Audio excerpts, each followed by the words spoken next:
Begin by opening the front cover of the printer and locating the cleaning stick installed inside the front cover. To remove the cleaning stick, push and hold the grip in the center and lift the cleaning stick handle.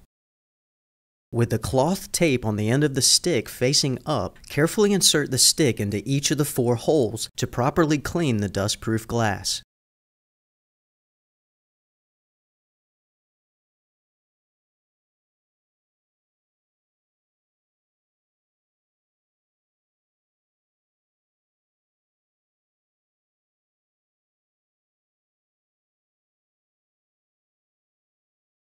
After cleaning, return the cleaning stick to the front cover,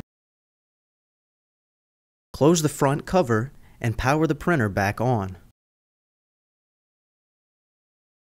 Open the front cover and remove the dust container located in the bottom right-hand corner. To empty, flip the container over and gently tap the back, emptying the toner dust into a waste container for disposal. Once finished, reinsert the dust container into the printer and close the front cover.